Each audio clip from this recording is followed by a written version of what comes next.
Hello, guys. For the fifth episode of Time to Talk Initiative Part 2, we have Aishwarya Dwivedi ji with us. Please introduce yourself. Hello, ma'am. Myself, Ashwar Prakash Trivedi. I am in second year, Narayan Shri Homeopathic Medical College. Please अपने बारे में थोड़ा बताइए, आप कैसे homeopathy में आए, क्या आपकी स्टोरी है? होम्योपैथी में कैसे आए? होम्योपैथी में मैं भी वैसे ही आया जैसे सब लोग आते हैं, धोखे से। एक्चुअली स्टार्ट सबकी वही होती है। होम्योपैथी में कोई अपने आप नहीं आता, क्योंकि जो एग्जाम होता है वो होम्योपैथी का नॉर्मली लोग एमबीबीएस की तैयारी करते हैं और उसके हम्म, बाद उनका नहीं होता है तो वो होम्योपैथी में आते हैं, अनलेस उनकी फैमिली में फादर या मदर बहुत ही ज्यादा स्टैब्लिश्ड होम्योपैथ हो।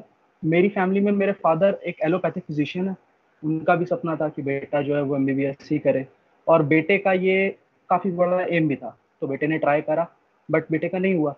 फिर उसके बाद ये लगा कि मैं आयुर्वेदा नहीं परस्यू करना चाहता हूँ, तो मैंने 1 साल का या 2 साल का गैप लिया और फिर उसके बाद मैंने बीएचएमएस ज्वाइन किया। आयुर्वेदा करने के बाद आज के समय में मैक्सिमम लोग एलोपैथी ही कर रहे हैं। तो मेरी नज़रों में वो एक तरीके की झोला छाप टाइप की डिग्री है। अगर आप अपनी फील्ड को परस्यू नहीं कर सकते तो आप क्या कर रहे हैं फिर? मतलब आप एक एमबीबीएस के बराबर भी नहीं हो, चाहे आप कितने भी अच्छे एलोपैथिक प्रैक्टिशनर हो, नॉलेज आपके पास कितनी भी हो। सो इट्स बेटर कि वो काम किया जाए जिस काम में आप खुद अपने आप को स्टैब्लिश भी कर सकें और आपको ऐसा भी ना लगे कि आप कुछ गलत कर रहे हैं या इलीगल कर रहे हैं। पर ऐसे तो होम्योपैथ्स भी बहुत सारे लोग हैं जो एलोपैथी प्रैक्टिस कर रहे हैं होम्योपैथी पढ़ने के बाद भी, तो इस कम्युनिटी में भी ऐसे बहुत सारे लोग हैं, तो उनके लिए आप क्या कहना चाहेंगे? एक्चुअली ये प्रॉब्लम कम्युनिटी की नहीं है। होम्योपैथी जो है उसको बेस्ट ब्रेन परस्यू नहीं करता है। उसका रीजन ये हो जाता है कि वो चले जाते हैं एमबीबीएस करने, और जो क्रीम है वो एमबीबीएस कर रही है स्टूडेंट्स की, तो जो यहाँ पे आ रहा है वो बच्चा खुच्चा आ रहा है।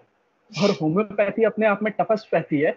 नहीं, ये झूठ नहीं है। मैं भी अगर अपने आप में यहाँ होम्योपैथी में आया हूँ तो ये एक सच्चाई है कि मैं वो बेस्ट ब्रेन नहीं हूँ जिसको एम्स दिल्ली या मौलाना अबुल कलाम आजाद या किंग जॉर्ज मेडिकल कॉलेज या एएफएमसी पुणे में होना चाहिए था। हम में से कोई भी हो या मैक्सिमम, बोलने वाले नहीं मानते, बट सच्चाई यही है कि अगर हमें उस टाइम पे जब हमने अपना मेडिकल कॉलेज ज्वाइन किया होम्योपैथिक, उस समय हमें ऑफर किया जाता कोई कॉलेज, सपोजिटली हमसे बोला जाता है एक काम करो तुम एसएमएस जयपुर ले लो, तो हम आंखें बंद करते और हम ले लेते। तो हमने उसको नहीं लिया क्योंकि उस समय हम उस चीज के लिए काबिल नहीं थे। बट जब हम उसमें आ गए हैं तो उसके बाद हमें ये चीज समझनी चाहिए कि हमारे साथ एक ब्लेसिंग इन डिस्गाइज हुई है जब हम होम्योपैथी को समझना शुरू करेंगे। और मैक्सिमम लोग ये चीज समझ नहीं पाते हैं, इसलिए वो अपने जो एलोपैथी का चार्म है जो उनको मिला नहीं, वो उसी की ओर वापस अट्रैक्ट होते चले जाते हैं। बट वो अपने काम में सही चीज नहीं है। जब आप होम्योपैथी में जाएंगे, आप होम्योपैथी को समझना स्टार्ट करेंगे, तो आपको समझ में आएगा कि यहाँ पे आप लिटरली आप जादूगर बन सकते हैं। आप वो कर सकते हैं जो कोई कर ही नहीं सकता है। सो नाइस नाइस जब मुझे नाइस। ये चीजें समझ में आना स्टार्ट हुई तो मैं होम्योपैथी की ओर इतना ज़्यादा अट्रैक्ट हो गया कि फिर मुझे लगा कि अब इस तरीके से तो कोई फ़ायदा नहीं है। तो मैंने आयुर्वेदा ना करने की बजाय होम्योपैथी करने का डिसीजन लिया। और जब मैं होम्योपैथी की फील्ड में आया तो मैं 100% श्योर था कि जिस दिन मैं यहाँ से ग्रेजुएट होकर निकलूंगा उस दिन मैं अपना clinic as a homeopathic practitioner ही स्टार्ट करूंगा। Nice nice nice. आपने बहुत अच्छे से रखा है इस बात को, मुझे बहुत अच्छा लगा, thank you so much. Okay, so background आपका होम्योपैथी से रिलेटेड नहीं था, आपके फादर जो हैं एलोपैथ हैं। सो लेकिन ऐसा होने के बाद भी कोई आपका कांटेक्ट रहा होम्योपैथी से किसी वे में, मतलब आपने कोई मेडिसिन ली, कोई ट्रीटमेंट लिया, या आपने किसी का ट्रीटमेंट होते हुए देखा? मेरी जो ग्रैंड मदर थी उनका कैंसर का पैलिएटिव ट्रीटमेंट एक डॉक्टर ने किया था। सो उनको ऐसा बोल दिया गया था, ऑन्कोलॉजिस्ट ने मेरी ग्रैंड मदर को बोला था कि आपके पास 3 से 4 महीने, टू बी प्रिसाइज उन्होंने बोला था दिवाली के आसपास, कि आपके पास नेक्स्ट होली तक का टाइम है, आप होली नहीं देख पाएंगे। मेरी ग्रैंड मदर ने उसके बाद कहा कि उन्हें गांव भेज दिया जाए, वो वहीं पे जाके चाहेंगी कि अपनी बाकी की जिंदगी बिताएं। सो वहीं पे पास में एक होम्योपैथ थे जो कि बहुत बड़ा इनका सेटअप नहीं था, कुछ खास नहीं। उन्होंने उनका पैलिएटिव ट्रीटमेंट स्टार्ट किया और जो भी हुआ वो अपने आप में मैजिकल था, क्योंकि she live for 3 to 4 years at least. और उनकी डेथ भी जो हुई है वो पेनलेस हुई है। तो हम्म। मुझे ऐसा लगा कि होम्योपैथी में पावर तो है, बट द ट्रिक इज कि लोग होम्योपैथी समझना ही नहीं चाहते। ओके, सो अब आप फर्मली बिलीव करते हो होम्योपैथी में अच्छे से, मतलब, या कोई एक आध डाउट अभी भी है? बिलीव भगवान पे किया जाता है, होम्योपैथी पे किस बात का बिलीव? मैं होम्योपैथी प्रैक्टिस करता हूँ, उसके रिजल्ट्स देखता हूँ। होम्योपैथी कोई कल्ट नहीं है। होम्योपैथी पे बिलीव करने की आपको कोई नीड नहीं है। आप ओके। होम्योपैथी को क्लिनिकली प्रूफ होते हुए देखिए। आज के समय में साइंस इतनी एडवांस नहीं है कि होम्योपैथी को वो प्रूफ कर सके। नैनो मेडिसिन पे आज भी रिसर्च चल रहे हैं। जिस दिन नैनो मेडिसिन पे रिसर्च प्रूफ हो जाएंगे, उस दिन होम्योपैथी एमबीबीएस का क्यूरिकुलम होगा और बीएचएमएस के कोर्स वाले फिर से बेरोजगार होंगे। एक्चुअली चीज ये होती है कि जो हमारी पैथी में लोग हैं, जैसे कि अभी हमने ही बात करी, अगर 100 का बैच है तो 100 में बहुत ज्यादा अगर प्रैक्टिस करने निकलेंगे आगे जाके होम्योपैथी, तो वो 20 होंगे। 80% आगे जाके या तो प्रैक्टिस नहीं करेंगे, या तो हम्म। एलोपैथिक हॉस्पिटल्स में या एलोपैथिक क्लिनिक में as a duty doctor join कर रहे होंगे जॉब। क्योंकि वो हम्म। अपना खुद का क्लिनिक तो लाइसेंस से खोल नहीं सकते एज अ एलोपैथिक, तो वो किसी के अंडर में जॉब करना स्टार्ट कर देते हैं अगर लीगली कर रहे हैं। वरना इलीगली बीएचएमएस की डिग्री के बाद वो झोला छाप डॉक्टर बन जाते हैं। सो अगर आप 100 के बैच में 20 बच्चा ही निकल के आ रहा है, तो वो आगे जाके क्या यूनियन बनाएगा और क्या गलत बात के खिलाफ अपोजिशन करेगा? अगर आप किसी एमबीबीएस के साथ ऐसा करना स्टार्ट कर देंगे तो पूरे देश में स्ट्राइक्स हो जाएंगी। लिटरली कंडीशन ये होगी कि वो इमरजेंसी सर्विसेज को हाल्ट कर देंगे और डेली डेथ्स बढ़ जाएंगी। तो गवर्नमेंट अपने आप घुटने पे आ जाती है। हमारे पास इतनी पावर ही नहीं है, तो जो करना है वो कर लें भाई। जब कोई कुछ कर ही नहीं सकता तो फिर वी आर ठीक। पावरलेस यार। हम केवल ये एग्जैक्टली। गलत चीज होते हुए देख सकते हैं और रो सकते हैं। अगर कोई करना भी चाहे तो यूनाइट नहीं होता ना। एक तो हमारी सबसे बड़ी प्रॉब्लम यही है। बट चलो ठीक है, इसके लिए भी करेंगे कुछ, हमारी जनरेशन आपने करेगी क्योंकि। बिल्कुल बिल्कुल हमें ही करना पड़ेगा। जैसे कि ये चीज अगर हम नहीं रोक पा रहे हैं क्योंकि ये तो हो गई है, बट कुछ चीजें हम्म। हैं जिन्हें हमें चेंज करने की जरूरत है, जो कि मैं बहुत ही अंदर से मानता हूँ। जैसे कि होम्योपैथिक जो कंपाउंड्स होते हैं, जो फॉर्मुलेशंस आते हैं, कंपनियां पेटेंट। जो बना रही हैं फार्मास्यूटिकल पेटेंट्स बना रही हैं। पेटेंट्स एलोपैथी में भी आते हैं, पेटेंट्स आयुर्वेदा में भी आते हैं। बट यहाँ पे जो कंपनियां हैं वो ओवर द काउंटर सेल पे ही डिपेंडेड है। डॉक्टर्स को एक तरीके से उनका कोई यूज ही नहीं है। होम्योपैथिक डॉक्टर्स की फार्मास्यूटिकल कंपनीज को जरूरत नहीं है। उनका पेटेंट आ रहा है, उनके पेटेंट पे लिखा हुआ है पेप्टिक अल्सर, उनके पेटेंट पे लिखा हुआ है रिंगवर्म, उनके पेटेंट पे लिखा हुआ है दिस पैथोजेनेसिस दैट पैथोजेनेसिस। सारी की सारी पैथोलॉजीज उनके पेटेंट्स पे लिखी हुई हैं। इवन उनकी बुक्स आती हैं, आपने देखी होंगी, रेकवेक की बुक्स आती हैं, डब्ल्यूएसआई की बुक्स आती हैं। आपको ये प्रॉब्लम है, अच्छा आपको कोल्ड एंड कफ है, आप अल्फा सीएफ ले लो, आप ठीक हो जाओगे। तो इस तरीके की जो चीजें प्रैक्टिसेस हो रही हैं।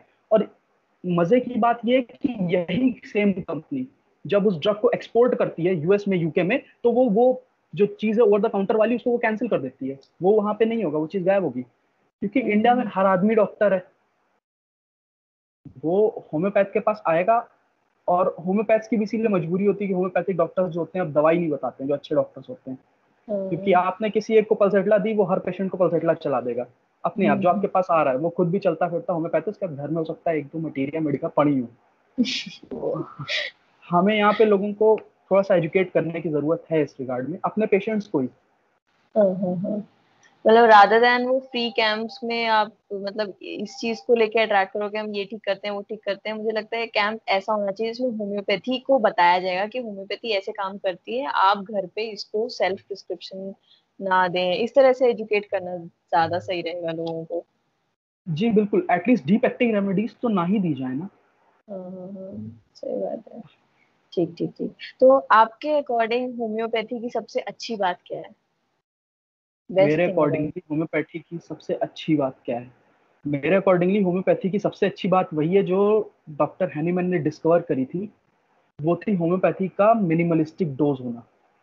होम्योपैथी की सबसे अच्छी बात यहीं से निकल के आती है कि होम्योपैथी जेनेटिक लेवल तक पे जाके असर कर सकती है।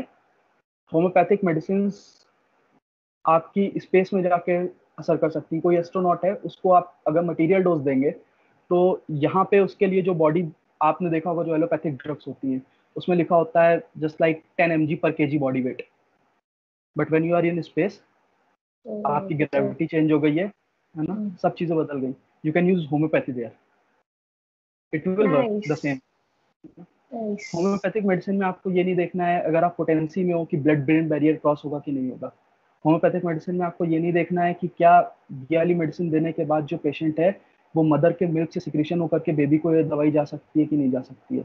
They are extremely safe and extremely effective. और नाइस नाइस। अभी हमें टिप ऑफ द आइसबर्ग ही पता है।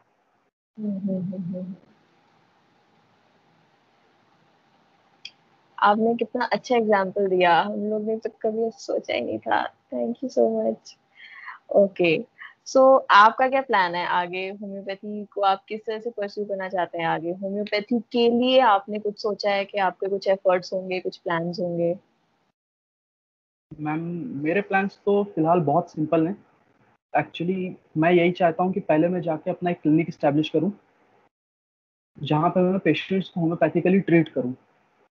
जितनी ज़्यादा मैं पेशेंट्स को ट्रीट करूंगा होम्योपैथिकली, उतने ज़्यादा लोगों का होम्योपैथी पे भरोसा बढ़ेगा। और सबसे बड़ी बात यही है कि इस चीज़ को धीरे धीरे ही ले जाया जा सकता है अपनी लाइफ में, बट लाइफ टाइम होम्योपैथी की सर्विस करनी है मुझे, इसके लिए मैं हमेशा तैयार हूँ। बट ये यस श्योर है कि मैं यस। एकेडमिक्स में नहीं जा रहा हूँ, मैं पेशेंट्स ही देखने जा रहा हूँ। ये मेरा nice nice 100% sure. Nice. Actually अच्छा, अच्छा हाँ, आप। हमारे में यहाँ एक और ये चीज़ है, मैं आपके इस प्रोग्राम में ये चीज़ बताना चाहूंगा कि हम्म, हमारे यहाँ जो बेस्ट ब्रेन होता है, जो हमारा होम्योपैथी का बेस्ट ब्रेन है, वो एकेडमिक्स में चला जाता है। उसे लगता है कौन पेशेंट देख के अपने आप को ये करे, क्योंकि इतना ज्यादा होम्योपैथी का क्लिनिक भी सक्सेस नहीं है। सच्चाई यही है, क्योंकि लोगों में इतना ज्यादा अवेयरनेस नहीं है। कुछ एरियाज ऐसे हैं रिमोट, जहाँ पे लोग होम्योपैथी को जानते ही नहीं है। तो जो वो ब्रेन होता है, जो वो स्टूडेंट होता है, वो रिस्क नहीं लेना चाहता, और वो कहता है हम एक काम करते हैं, एमडी करते हैं, और एमडी करने के बाद किसी अच्छे कॉलेज में एज अ प्रोफेसर बन जाते हैं, और फिर वो लाइफ लॉन्ग पढ़ाना स्टार्ट कर देता है। तो ये भी होम्योपैथी की सर्विस में मेरे ख्याल से अच्छी चीज नहीं है। एटलीस्ट आप अगर एकेडमिक्स में जा भी रहे हो, तब भी आपको एक क्लिनिक रखना चाहिए। सही बात है। बेस्ट एटलीस्ट ब्रेन को मतलब आप academics अपनी अपनी सिस्टम ऑफ मेडिसिन को रिप्रेजेंट कर रहे हो, तो उसको फील्ड में उतर के रिप्रेजेंट जरूर करें।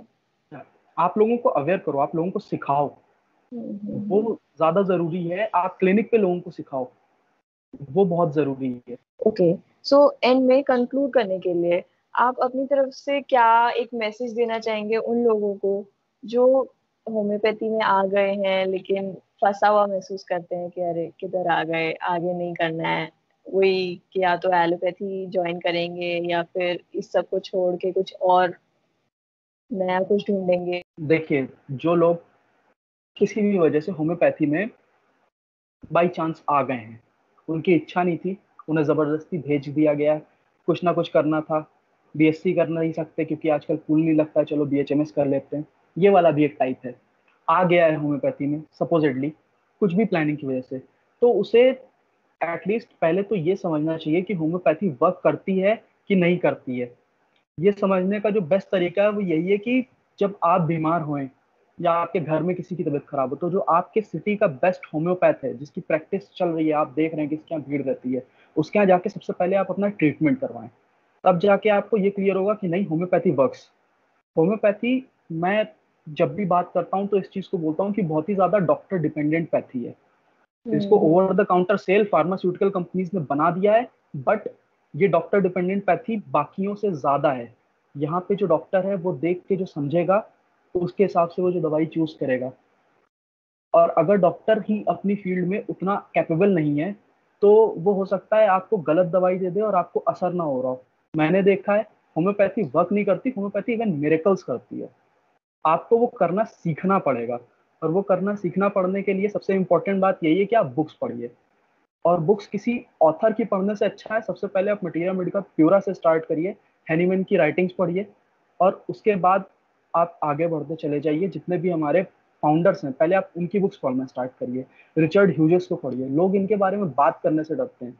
विलियम बर्ट को पढ़िए, ऐसे ऑथर्स को पढ़िए जिन्होंने बात हर तरीके से करी है। होम्योपैथी में पैथोलॉजिकल एस्पेक्ट है जो कि बहुत इंपॉर्टेंट है, मैं उसको सपोर्ट करता हूँ। होम्योपैथी में मेंटल एस्पेक्ट है जो कि पैथोलॉजिकल एस्पेक्ट से कई मायने में ज्यादा बेटर है। सो आज मुझे आपसे बहुत कुछ सीखने को मिला, एंड आई होप हमारे व्यूअर्स को भी बहुत कुछ सीखने को मिला होगा, और बहुत एक मतलब विजन क्लियर हुआ होगा उनका, एंड एक पॉजिटिव अप्रोच होम्योपैथी को लेके उनके माइंड में डेवलप होएगी। So thank you so much for joining us, and I welcome. Hope हाँ आपसे सीखते रहे हम ऐसे ही, और आपके जैसे और लोग हमारे साथ जुड़े, पॉजिटिव माइंड से हम इंटरेक्ट करें। Thank you so much for joining Aishwarya. Welcome.